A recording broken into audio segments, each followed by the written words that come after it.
जीवन का अमृत हारी ये कथा सर्वमंगलकारी ये जीवन का दुख है भारी शिव के समान वरदानी है भगवान की अमृतवाणी है गीता भगवान की अमृतवाणी है जब जीवन का अंतिम क्षण संभलाए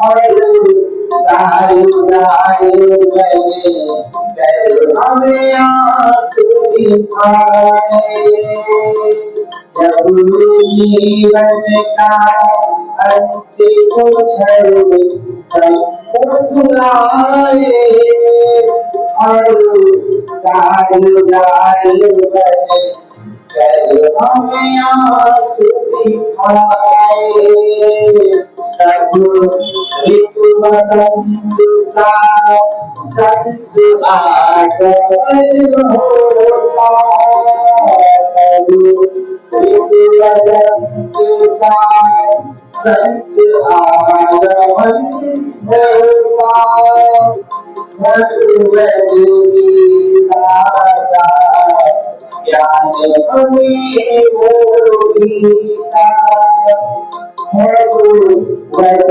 गीता का ज्ञान हमें वो गीता जो है श्रीमन श्री नारायण उनकी गीता उनकी रामायण जो है श्रीमन श्री नारायण उनके कल्प गीता रामायण जीवन में इसे भारत लो जीवन मुक्ति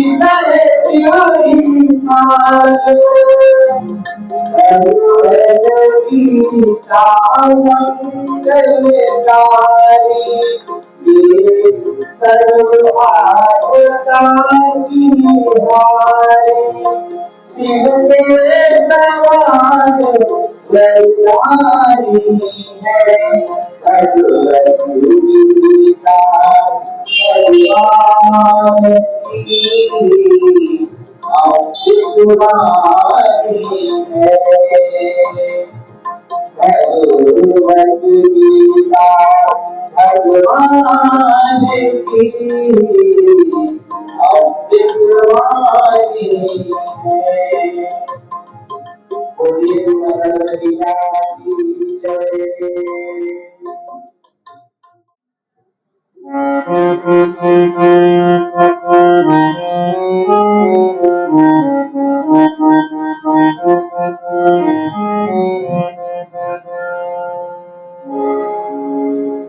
सर्वभूत होते उत्पन्न अन्न द्वारा अंग वृष्टि की देन यज्ञ वृष्टि को बुलाते हैं सर्वभूत होते उत्पन्न यज्ञ द्वारा अन्न वृष्टि की देन यज्ञ वृष्टि को बुलाते हैं यज्ञों की रीत कर्मों से उत्पत्ति होती कर्म समुदाय सारे वेदों से आते हैं यज्ञों की रीत कर्मों से उत्पत्ति होती कर्म समुदाय सारे वेदों से आते हैं वेदों को जान अविनाशी परमात्मा अपने से कहलाते हैं परमाक्षर परमात्मा प्रतिष्ठित है, यज्ञों में ये सिद्ध विद्वंतु बताते हैं। परमात्मा परमाक्षर प्रतिष्ठित है, यज्ञों में ये सिद्ध विद्वंतु बताते हैं। शांति। दुर्गेश भाई जी की मधुरमय संगीत सुन के मन प्रसन्न हो गया। और मन तो करता है कि हम सब सुनते ही रहे।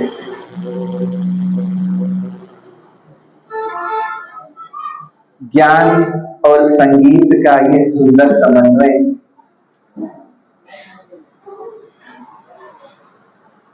संगीत से हृदय का विकास होता है और ज्ञान से, और ये दोनों आवश्यक हैं। अगर आप केवल ज्ञानी हैं तो शुष्क हो जाएंगे, रूखे हो जाएंगे, और कहीं अगर अनैतिक ज्ञानी हैं, श्रद्धावान नहीं है, तो खुराफाती हो जाएंगे। जितनी ज्यादा बुद्धि उतना ज्यादा खुराफात। और अगर आप केवल संगीतमय हैं तो आपके हृदय का विकास होगा, भावनात्मक विकास होगा, समझ, बुद्धि की महीनता की कमी रह जाएगी, और आप के द्वारा गलतियां होने की, क्योंकि गलती ना हो इसके निर्णय तो बुद्धि लेती है ना, समझ से लेना होता है, संभावनाएं बढ़ जाती हैं। आपको कोई बड़े ही आसानी से छल सकता है क्योंकि आप सरल हैं, सीधे हैं, तभी कविता, उद्गार, भक्ति, संगीत निकलता है। जरूरत है संतुलन की। जैसे तराजू के दोनों पलड़े क्या होते हैं? संतुलित, बराबर में होते हैं तो अच्छा लगता है।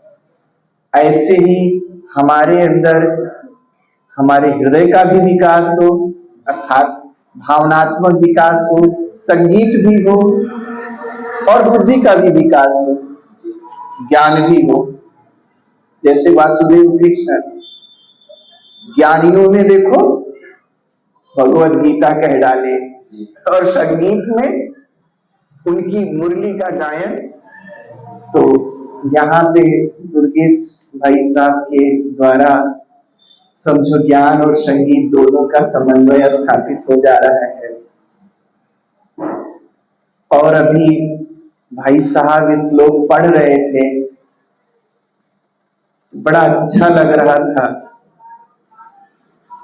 हम सबको हृदय से आभार प्रकट करना चाहिए आदरणीय गुरुजी रविंद्र जैन जी की।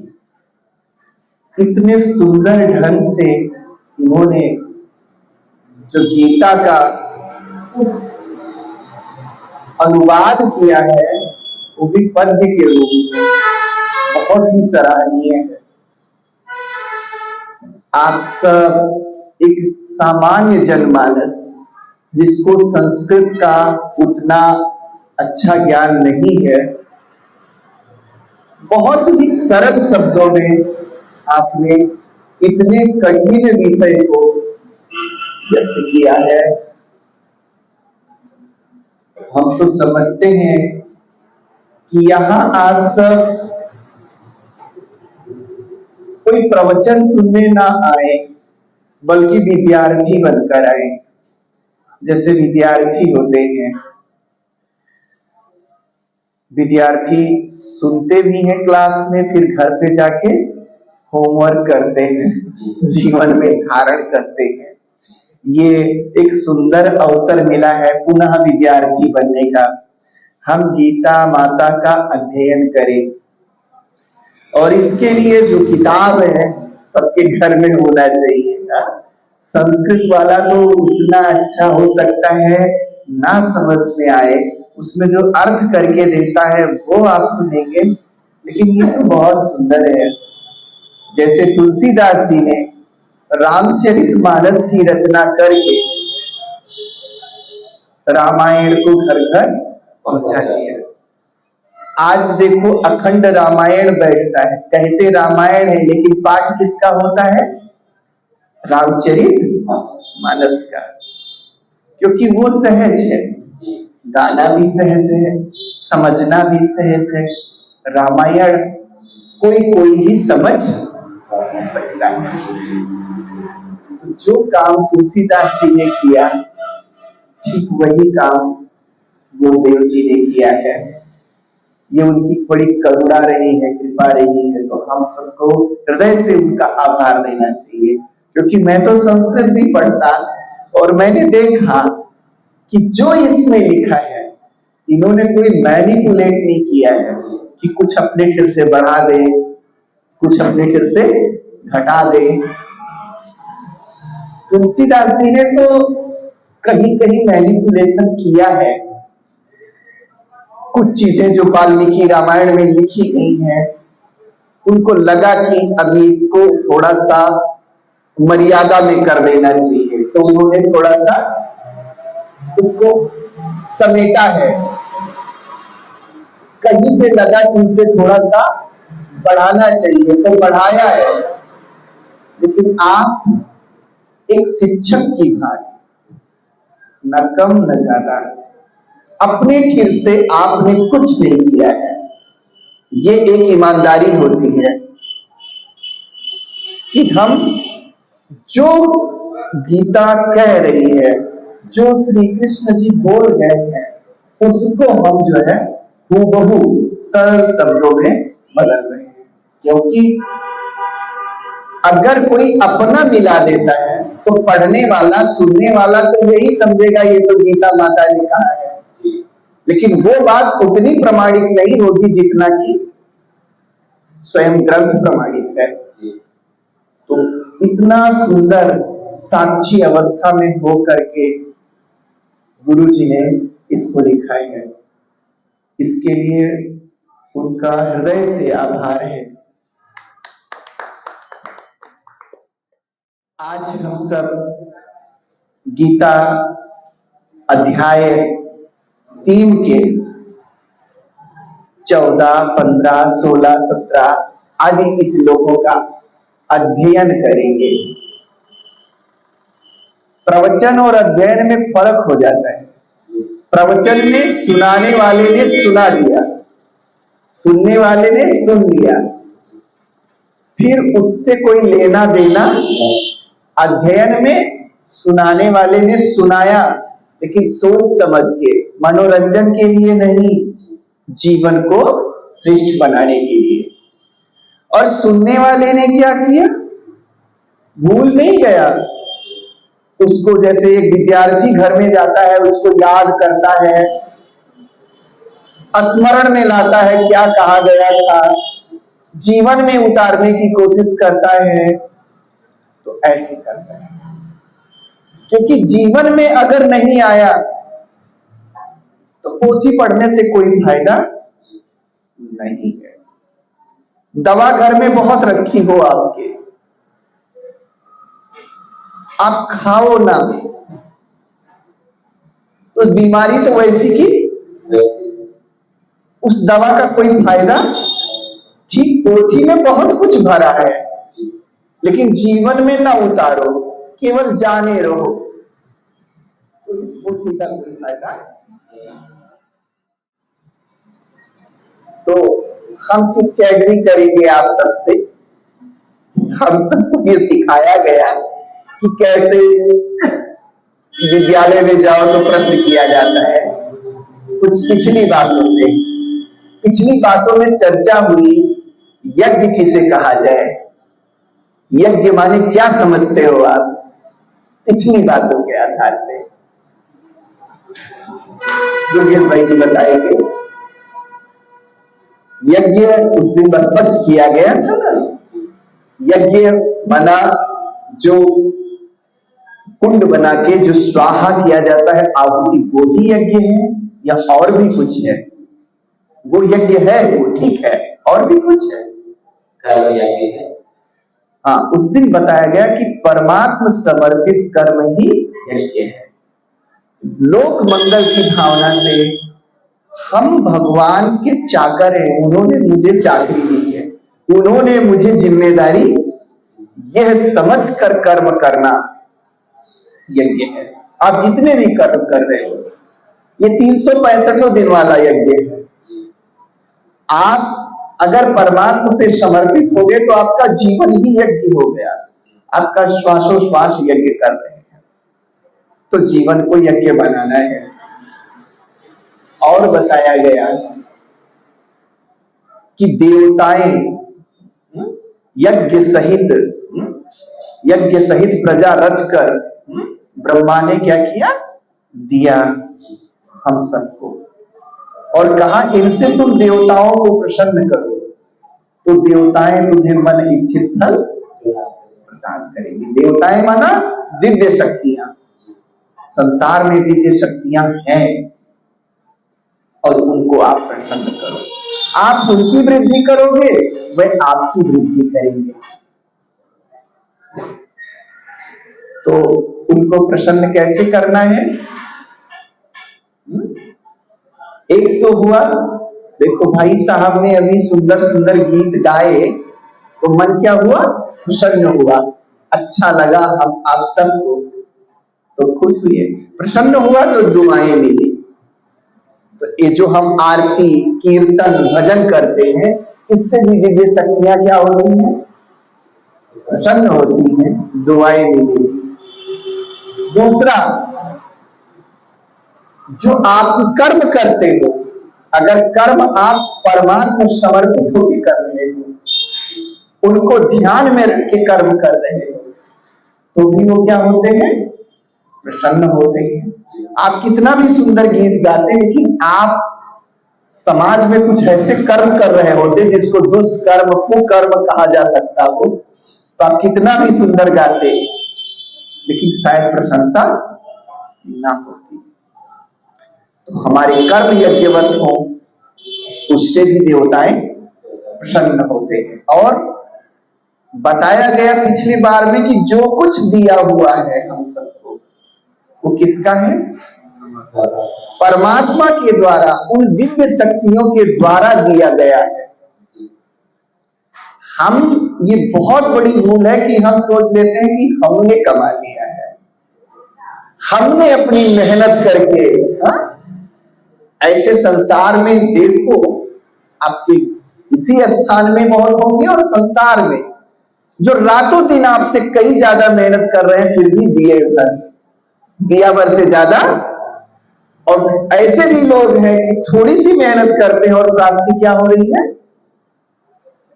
तो देने वाला कौन है? तब तो जो ज्यादा मेहनत करते हैं उनको मिलना चाहिए था, मेहनत से अगर मिलता होता। मेहनत सहायक है, लेकिन फल देने वाला तो विराट संसार है, विराट बैठा है।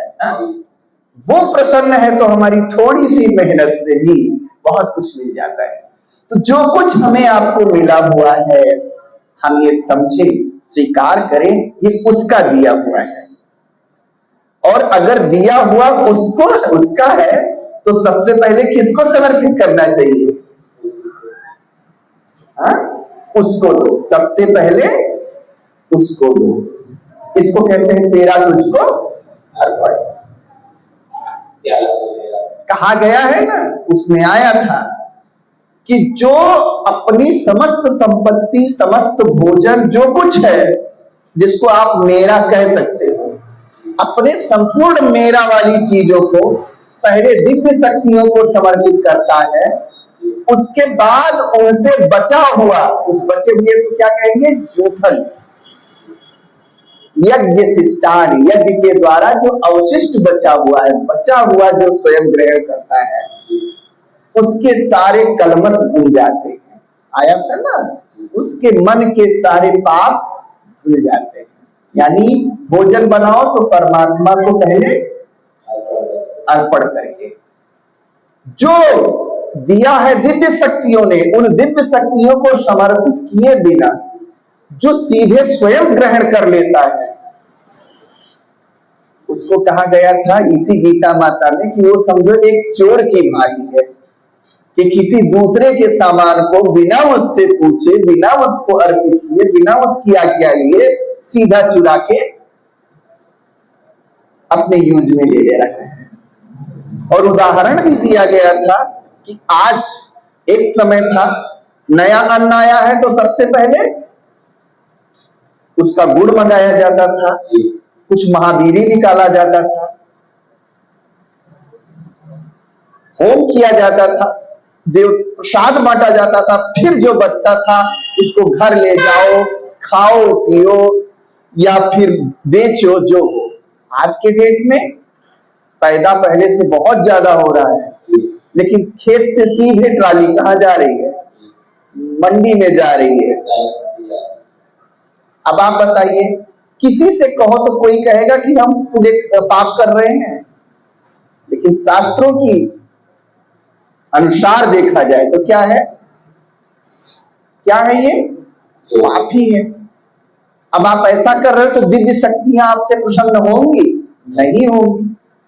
तो आज देखिए, जितना उत्थान है, जितना धन है, जितना धान्य है, उतने सबके घर में असंतोष है, दुख है, परेशानी है, क्योंकि भाव जो है ना वो बदल गया। सब उनको चाहिए, हम भाव नहीं दे पा रहे हैं। तो आज वहीं से फिर हम शुरू करते हैं। इसमें बहुत बड़ी चीज कह रहे हैं, ये जो दो श्लोक हैं, इसका एक संपूर्ण जो अर्थ है, एक पंक्ति में वो है कि गॉड इज द अल्टीमेट काज। भगवान ही समस्त सृष्टि का आदि कारण है। शुरुआती कारण कौन है? भगवान। ये जो कुछ दिखाई दे रहा है सृष्टि में, उसका जो शुरुआती कारण है वो गॉड है। और बीच में सोचते हैं कि मैं, आज ये बताया जा रहा है इस गीता के द्वारा, जिसको कहते हैं जिसने सूरज चांद बनाया, जिसने तारों को चमकाया, मतलब जो कुछ शुरुआत है वो उसके द्वारा। इसका अगर हम सब उदाहरण लें थोड़ा सा, आज आप सब गोत्र तो समझ रहे होंगे थोड़ा बहुत। किसी का वत्स गोत्र होता है, किसी का सांडिल्य होता है, किसी का गर्ग होता है। आप सबका क्या है, कुछ बताएंगे? कुछ है पता? कश्यप गोत्र है, चलो कश्यप गोत्र है, तो ये गोत्र होता है। गोत्र माना आप उस ऋषि, आपकी शुरुआत कहां से हुई है? जैसे मैं कहूं कि आप आज हो, तो आपके होने का कारण आपके पिताजी है, आपके पिताजी के होने का कारण आपके बाबा जी है, आपके बाबा जी के होने का कारण उधर वाले बाबा है, और सबसे उच्च कारण कौन है? आदि कारण कौन है? कश्यप जी है ना।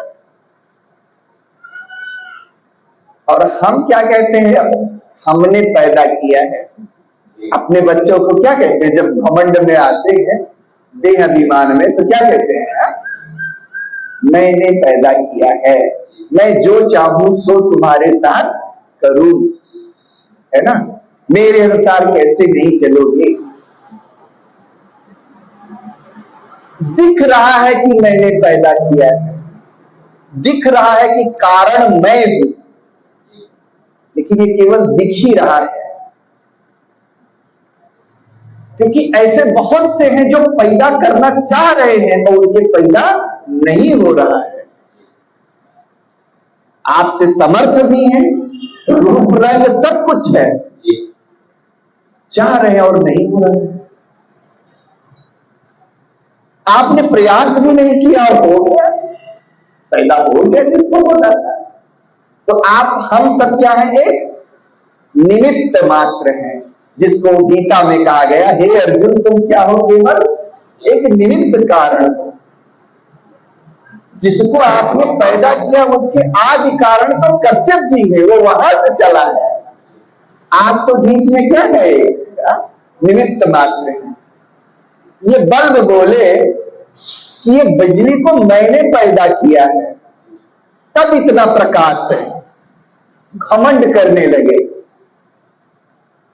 तो अब हम आप सब जानते हैं कि ये सत्य, बल्ब को भले दिख रहा है कि प्रकाश तो मेरे से निकल रहा है, लेकिन उसका जो आदि कारण है वो कोई और है।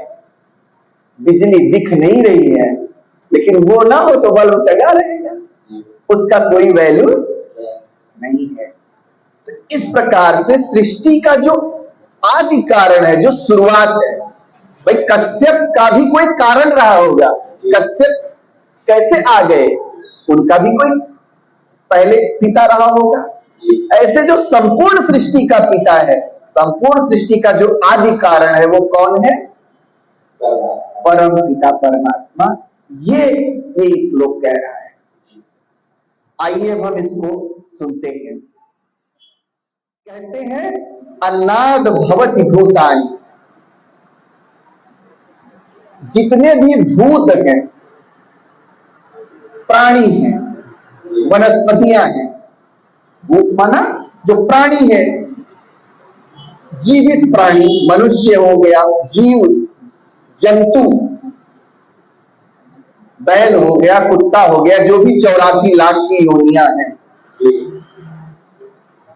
ये सब किससे पैदा हुए हैं, अन्न से। ऐसा कह रहा है ये इसमें। अन्न माना बीज। मनुष्य का बीज अलग है, कुत्ते बिल्ली का क्या है, अलग है, लौकी तरोई का। तो यहां पे इस श्लोक में अन्न कहा गया, लेकिन अन्न का अर्थ हम लेंगे बीज। बीज कहो या अन्न कहो, गेहूं है, गेहूं को ही थोड़ा बचा लो, वही गेहूं को क्या कहते हैं, ये बीज रख दिए हैं इसको। तो संपूर्ण सृष्टि की उत्पत्ति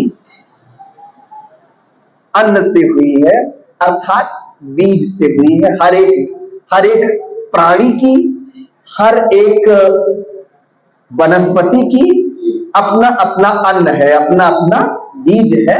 उसी सुरक्षित बीज से सबकी क्या होती है, उत्पत्ति। और अन्न कैसे उत्पन्न होता है, यहां से शुरू कर रहे हैं कि तुम ये मत समझो कि मैं ऐसे ही आ गया हूं। तुम्हारा कारण कौन है, अन्न। अगर वो अन्न ना होता, वो बीज ना होता, तो आज आप नहीं होते। अब सोचो बीज कहां से आया, अन्न कहां से आया। तो कहते हैं अन्नाद भवति पर्जन्या, अन्न वर्षा से होता है। जितने भी पानी ना बरसे तो सारे वनस्पतियां, सारा जो अन्न है, भोजन है, हम जो आप खाते पीते हैं, सब क्या हो जाए। तो जितने भी अन्न है, अब अन्न पे आ जाइए। तो बीज तो उसका एक सूक्ष्म रूप रहा है। तो अन्न से प्राणियों की उत्पत्ति होती है, और अन्न की उत्पत्ति वर्षा से होती है। और वर्षा किससे होती है, वर्षा अपने आप हो जाती है, कैसे होती है, आप लोग भी बताओ। क्लास में टीचर स्टूडेंट सब आपस में बात करते हैं, तो प्रवचन नहीं हो रहा कि केवल मैं ही बोलूं। पानी नहीं बरसता था पहले, तो क्या कहते थे, यज्ञ करो, यज्ञ करो पानी बरसेगा। तो कहते हैं वर्षा यज्ञ से होती है। तो हम सब वो वाला यज्ञ करते हैं, क्या कहते हैं, अग्निकुंड वाला, स्वाहा वाला यज्ञ। सत्य बात है, वो तो करते ही थे, लेकिन उस समय के जो लोग होते थे उनका जीवन ही यज्ञ होता था। परमात्मा समर्पित जीवन, उनके कर्म जो होते थे वो ज्ञान युक्त होते थे। तो जब कर्म यज्ञ हो जाते हैं, आपके जीवन यज्ञ हो जाएगा। जिसका कर्म यज्ञ होगा वो अंधाधुंध पेड़ कटाएगा? बोलो मेरे को, अंधाधुंध पेड़ कटाएगा? पेड़ पहले भी काटा जाता था, आज भी काटा जाता है, लेकिन पहले उन्हीं पेड़ों को काटा जाता था जो सूख जाते थे, जो किसी काम के, उनको काट लिया जाता था। तो उसको कहते थे कर्म यज्ञ। हरे हरे लगे रहते थे, वो बचे रहते थे, तो वर्षा अपने आप समय पे होती थी, है ना। तो ये भी यज्ञ है, जो चीज करने योग्य है वो करो, जो नहीं करने योग्य है वो, तो आपका कर्म यज्ञ बन गया। तो वर्षा किससे होती है? यज्ञ से। वो स्वाहा वाले यज्ञ से तो केवल वायुमंडल पवित्र होता है, लेकिन अगर हमारे ज्ञान युक्त कर्म है, हमारे सारे कर्म शास्त्रोक्त विधि से हैं, तो दिव्य शक्तियां प्रसन्न रहेंगी। ये जो प्रकृति है, पंच तत्व, पृथ्वी जल वायु आकाश, ये भी हमसे क्या रहेंगे? प्रसन्न रहेंगे। तो समय पे वर्षा देंगे, समय पे जाड़ा आएगा, समय पे गर्मी आएगी, जितनी जरूरत है उतनी रहेगी। आज हम सब देख चुके हैं कि हमारे कोई भी कर्म शास्त्र सम्मत नहीं हो रहे हैं, सब नाराज है। दिव्य शक्तियां भी नाराज है। जो माता, मैं इस बात को हमेशा बोलता हूं, जो माता ध्वजा, नारियल, कूटू का आटा, फलाहार जिससे प्रसाद के रूप में चढ़ता है, उसके विसर्जन में आप दारू पी के जा रहे हैं, वो प्रसन्न होगी आपसे? आप बताइए। आप हमें बुलाओ ना, और बुलाए हो तो सम्मान करो, गाली वाली न बको। ये तो यही हुआ कि आपने पहले माता को बुलाया और फिर जो ना करना था वो उनके सामने नंगा नाच किया, फिर प्रसन्न होंगी? ब्राह्मणों के बारे में सुने कि ब्राह्मणों को बुलाया गया, कुछ सही से नहीं कर पाए तो तुरंत ब्राह्मण क्या हो गए? क्रोधित होके क्या दे दिए? आप देवी देवताओं को बुलाते हो, फिर उनके अनुसार कार्य नहीं करते, वो वरदान देंगे कि श्राप देंगे? आज श्राप ही मिल रहा है, हम समझ रहे हैं वरदान मिल रहा है। अगर वरदान मिल रहा होता तो घर घर में खुशियां होती जी। कहीं भी बीपी और शुगर की दवा न खाई जा रही होती, कहीं भी नींद की गोली, तो या तो बुलाओ ना, और बुलाओ अगर, तब ध्यान रखो कि बुलाए किसको जी। 9 दिन तो थोड़ा सा उनके हिसाब से हो जाओ जी। तो यहां कहते हैं, फिर समझो आपका कर्म यज्ञ हो गया, तो यज्ञ के द्वारा वर्षा होती है। आप समझ गए? और यज्ञ कैसे होता है?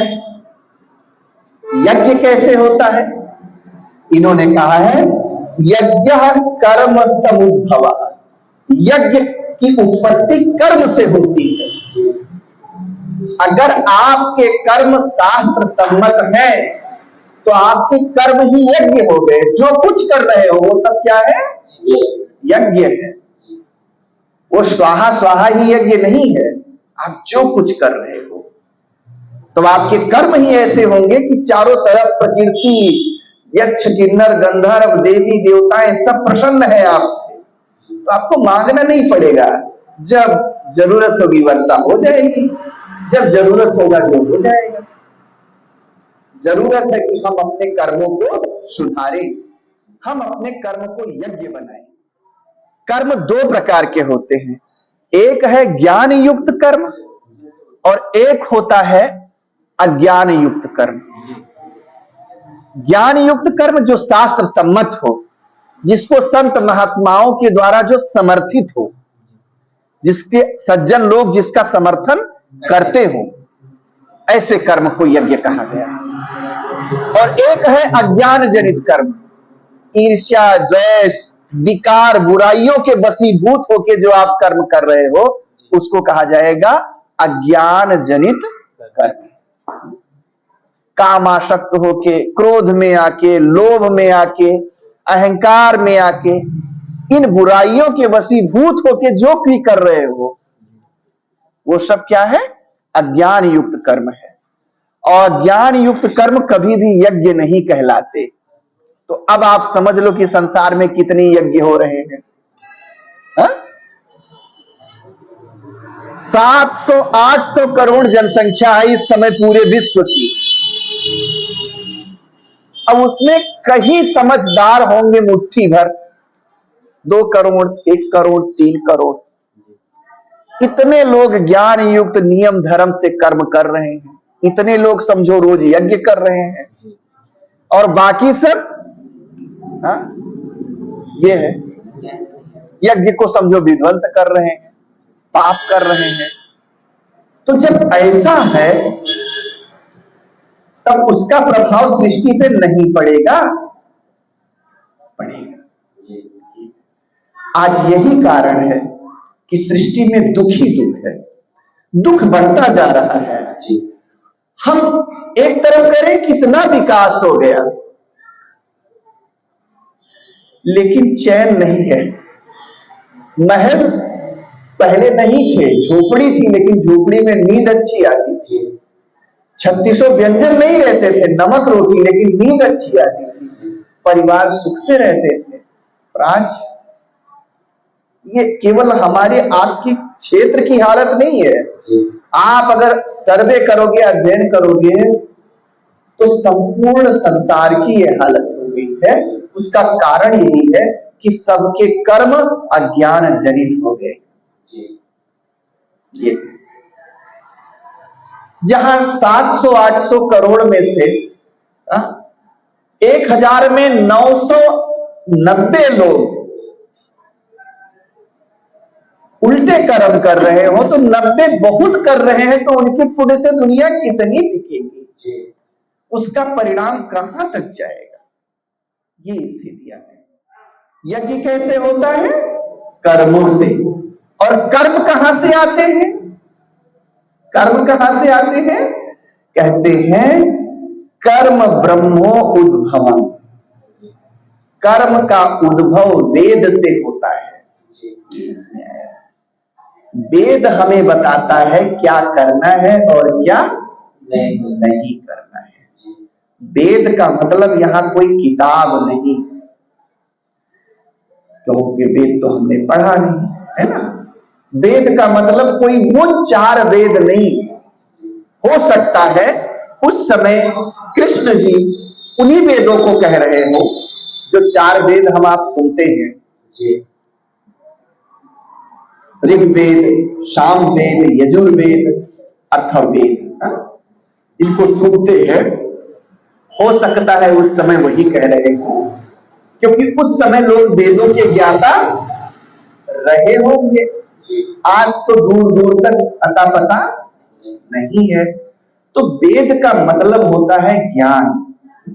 ज्ञान विदित होना, विदित से बना, विदित हुआ। विदित माने जो जाना गया। अब तक जो जान लिया गया उसे लिख दिया गया, और जो कुछ जाना गया, लिखा गया, उसको उस समय तक क्या कहा गया? ये वेद है। लेकिन ज्ञान ये तो है नहीं कि ज्ञान अब आगे और कुछ जानने को शेष नहीं रहा। मान लिया जाए किसी काल में वेद व्यास जी ने संकलन किया, तो व्यास से पहले तक, पहले से लेकर और व्यास तक जो भी कुछ अच्छा बुरा जाना गया इस संसार में, वो चाहे विज्ञान, इसलिए वेदों में विज्ञान भी मिलेगा, वेदों में समाज भी मिलेगा, वेदों में जादू टोना भी मिलेगा, तंत्र भी मिलेगा। वेदों में सब कुछ है, अच्छी चीजें भी हैं, बुरी भी है। मतलब जो कुछ भी जाना गया अब तक, उसको संकलित कर दिया गया, तो उसको कहा गया वेद। अब व्यास जी के बाद देखो आज तक और नहीं जाना गया क्या? बहुत कुछ जान लिया गया। है ना। तो जो और कुछ जाना गया वो भी वेद है। ज्ञान को किताबों में बांधा नहीं जा सकता। ज्ञान धारा है गंगा की, है ना। आप गंगा में नहा लिए हो और आप तो हमने पूरी गंगा में नहा लिया, तो पूरी गंगा में तो नहीं नहाए ना, जो पानी उस समय आया था उसमें नहा लिए। अब पानी वो तालाब में नहा सकते हो, पूरे तालाब में, क्योंकि तालाब का पानी बहता हुआ सबने क्या डुबकियां मार ली। लेकिन गंगा का पानी वो तो निरंतर बह रहा है, एक धारा गई दूसरी गंगा आ गई, तीसरी आ गई, चौथी आ गई। तो आप गंगा में नहा सकते हो लेकिन संपूर्ण गंगा में नहीं नहा सकते। ऐसे ज्ञान प्रवाह है, ज्ञान गतिमान है, ज्ञान स्थिर नहीं है कि उसको उन्होंने 4 किताबों में बंद कर दिया बस उतने है। इसके बाद उसके बाद भी धारा बहती है ज्ञान की, है ना। आज देखो मोबाइल हो गया, उनके जमाने में नहीं रहा होगा, उसका ज्ञान नहीं रहा होगा। हा? और देखो अभी एक जो AI विकसित हुआ है, कृत्रिम बुद्धि, ये भी ज्ञान है। अब इससे पहले वाले वैज्ञानिक कह लेते कि भाई अब तो हो गया, जो लिख दिए उतने है, इससे आगे कुछ तो आज ये विकसित नहीं हो पाता। तो वेद का मतलब जो भी ज्ञान है, जो पिछला है वो, और जो अभी आगे बढ़ता जा रहा है वो, और जो अभी भविष्य में होगा वो, इन सबको कहा जाएगा वेद। तो ज्ञान सम्मत, विवेक सम्मत जो बातें हैं, कभी कुछ जरूरी था कभी कुछ। तो आज के परिवेश में एक समय था जब धरती पे 75% जंगल था, 25 पैसा भर कहीं खेती पाती लायक जमीन नगर थे। उस समय कोई अभियान चलाता था, पुराणों में ढूंढो, वेदों में ढूंढो, कहीं नहीं लिखा होगा कि पेड़ लगाओ पेड़ लगाओ, क्योंकि उस समय ऐसे ज्ञान की जरूरत बहुत थे पेड़। आज जब नहीं है तो आज ज्ञान कह रहा है क्या करो, पेड़ लगाओ, धरती बचाओ। अब आज का ज्ञान ये है। तो ज्ञान बह रहा है, इसीलिए हमारे ऋषि मुनियों ने लिखा है, सारी किताबें सब कुछ लिखने के बाद फिर लिख देते हैं नेति नेति। नेति नेति माने अगर इसका संधि विच्छेद कर दे तो होता है ना इति ना इति, इतना ही नहीं है, इतना ही अभी और भविष्य के गर्भ में, है ना, इस संसार के गर्भ में अभी और भी बहुत ज्ञान है, उसको भी मिला दो तो वो भी वेद कहलाएगा। वेद इतना ही नहीं है ना। तो अब यहां पे 2 प्रकार के संसार में लोग पैदा हो गए हैं। जो नए विचारधारा के लोग हैं वो पिछले को छोड़ देना चाहते हैं, कहते हैं उसको क्या पढ़ेंगे, आज देखो इधर इतना इतना पढ़ है सब। तो उनको कहा जाता है नवीन विचारधारा के लोग, वैज्ञानिक विचारधारा के वैज्ञानिक टाइप के लोग, ये है ना। ये कैसे लोग होंगे, वो पिछवा छोड़ दे रहे हैं, वो वेद पुराणों की बात नहीं करेंगे, वो विज्ञान और बात करेंगे। और कुछ हमारे ऋषि मुनि टाइप के लोग हैं, वो विज्ञान की बात बिल्कुल नहीं करेंगे, माने जो व्यास के बाद ज्ञान आया उसकी बात वो उसको लिए रह रहे हैं। तो ये भी अधूरे हैं और वो भी है ना। सत्य ये है, हमें पीछे वाला छोड़ना भी नहीं है, उसको भी पढ़ना है, और जो नया आ रहा है भविष्य के गर्भ से उसको भी जानना है। और फिर दोनों का संतुलन लेके जो विवेक कहता है, जो बुद्धि कहता है, जो समाज के हित में है।